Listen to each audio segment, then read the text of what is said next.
Good morning, everyone, and welcome back. I want to begin today by saying how excited I am about the work we are going to do together this year. As we begin this professional learning journey, I want us to focus on one important idea. We are better when we learn together. Over the past year, we have worked hard to build a culture focused on student success, teacher growth, and positive relationships. However, we know that improving student outcomes requires more than individual teachers working hard in their own classrooms. It requires us to come together as a staff with a shared purpose. The focus of today's session is building a true professional learning community. I want to emphasize the word true because PLC is a term that is often used in education, but sometimes it does not represent what the research intended. A PLC is not simply a meeting on the calendar. It is not a time to divide up tasks, exchange announcements, or work separately while sitting in the same room. A professional learning community is who we are as educators. It is a shared commitment that every student can learn, and every adult in this building has a responsibility for student success. Our goal is to move from thinking about my students to believing in our students. Before we begin learning about PLCs, I want us to think about a question. What does it mean for a school to truly believe every student can learn? Take a moment and think about that.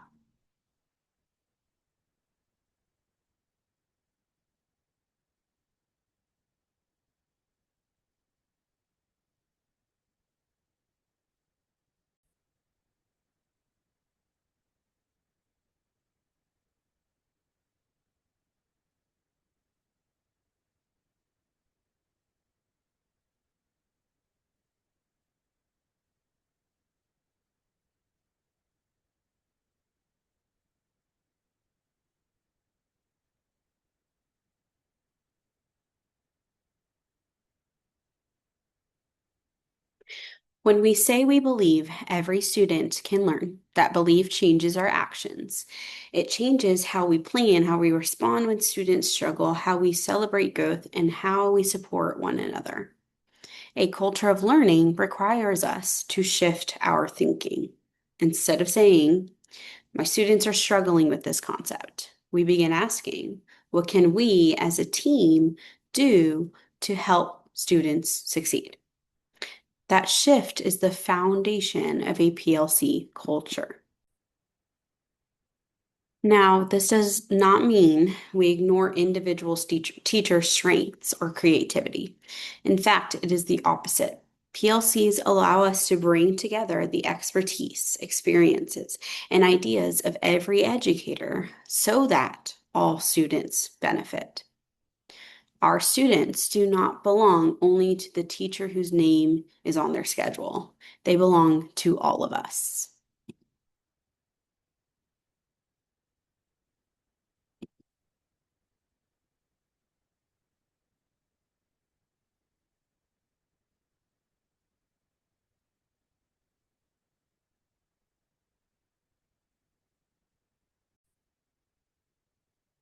Okay, so our learning target for today is I can describe the characteristics of a professional learning community and explain how a PLC culture supports student learning and teacher growth. By the end of this session, I want everyone to leave with a clear understanding of three things. First, what a true PLC is and what it is not. Second, the beliefs and practices that make PLCs successful. And third, why this shift matters for both teachers and students. Success in the work will not come from simply changing a meeting structure. It comes from changing our mindset. The most successful PLCs are built on trust, vulnerability, and a willingness to learn from one another.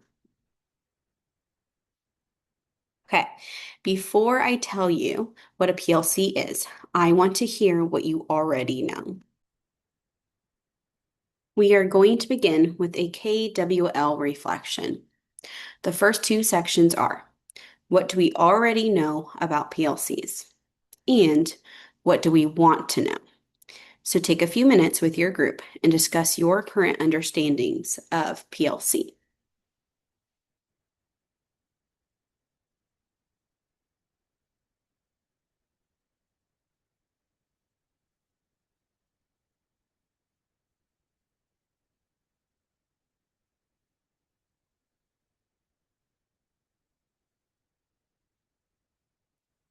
As you share, remember there are no wrong answers. Many educators have experienced something called a PLC before, but those experiences can look very different from one another. Some people may have experienced meetings that were labeled PLCs, but did not truly reflect the purpose of a PLC. We are going to come back to the L portion learned, what we learned later in our professional development after we have developed a deeper understanding of this process.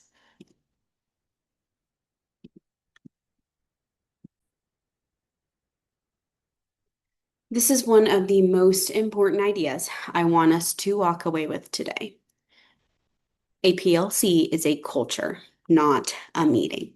Sometimes we hear people say, we have PLCs on Tuesdays, but technically we do not meet in PLCs. We are a professional learning community. Our collaborative teams are where we engage in the work of a PLC. A PLC is reflected in how we think, how we make decisions, and how we support students. A PLC is not a time to complain about students, a time to simply complete tasks, or a time where one person leads and everyone else listens. Instead, a PLC asks us to work together around four essential questions. What do we want students to learn? How will we know they have learned it? What will we do when students do not learn? And what will we do when students already know it? These questions require us to move from individual responsibility to collective responsibility. So again, collaborative teams are where PLC members engage in the work, but the culture lives in every hallway, every classroom, every conversation.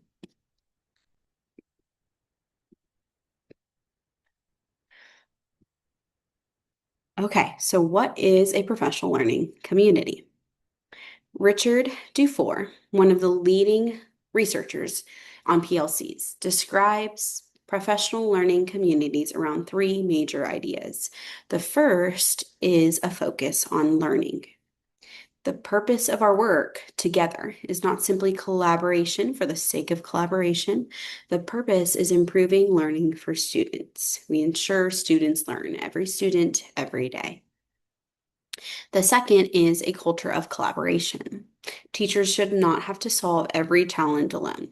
The collective knowledge of this staff is one of our greatest resources. So, our culture of collaboration, it's purposeful, it's focused on outcomes. The third is a focus on results. A PLC does not just have conversations about teaching. A PLC looks at evidence of student learning and asks, what impact are our actions having? The important part is that PLCs are not about adding another responsibility to teachers' plates. They are about creating systems that make our work more effective. Instead of everyone working harder separately, we work smarter together.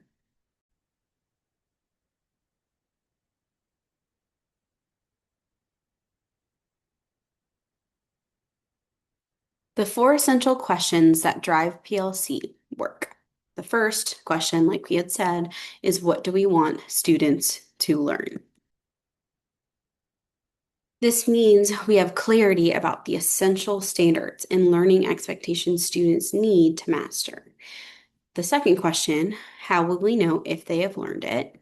This requires common assessments and evidence of student understanding.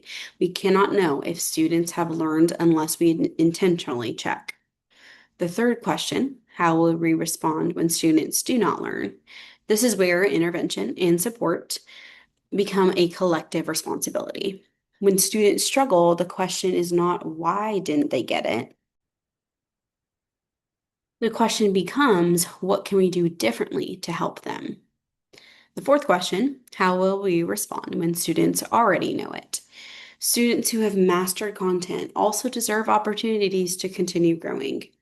These questions create a cycle of continuous improvement. They help us ensure that every student receives what they need.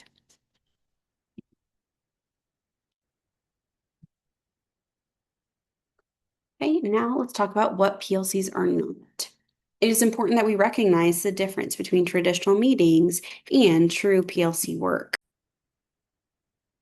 Traditional meetings often focus on logistics, announcements, schedules, paperwork, reminders.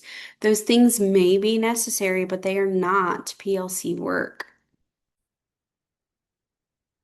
PLC work focuses on learning. It asks, what are students learning? What evidence do we have? Who needs additional support? What instructional strategies are working? A PLC culture requires us to be honest and reflective. Sometimes that means sharing successes, and sometimes that means admitting something did not work and asking for help. That vulnerability is not a weakness, it is how professionals grow.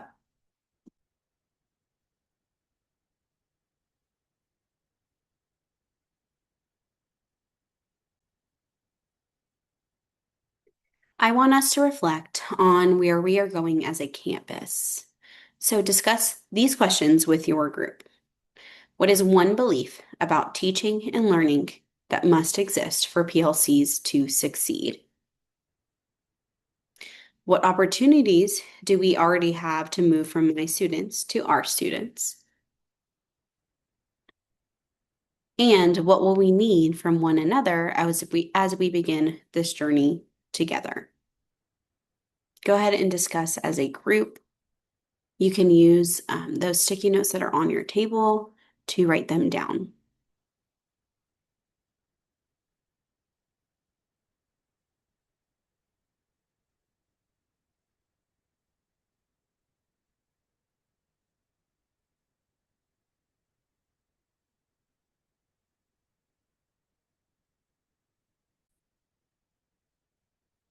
We will go ahead and share those out from the table group discussions, and then we will take those sticky notes and we will stick them on the posters on the right next to those three questions. Okay, so let's go ahead and start with this table to share.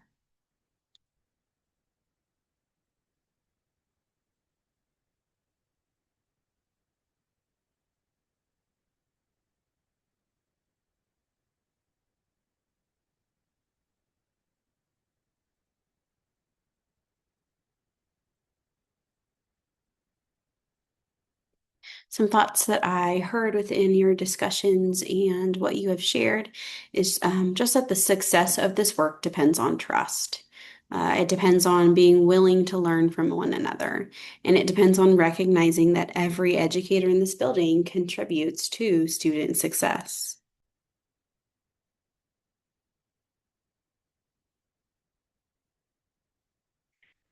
As we close the first session, I want us to remember this. Learning together requires vulnerability, trust, and a shared commitment to growth. Building a professional learning community will not happen overnight. It is a process. There will be times when we have to challenge our thinking. There will be times when we have to try something new. There will be times when we have to rely on one another. But the goal is worth it. Every student deserves a team of educators who believe in them, support them, and work together on their behalf. We are moving from my students to our students. We are moving from individual work to collective growth. And together, we will build a culture where educators learn and students succeed. So thank you for your willingness to engage in this work. I'm excited about what we will accomplish together.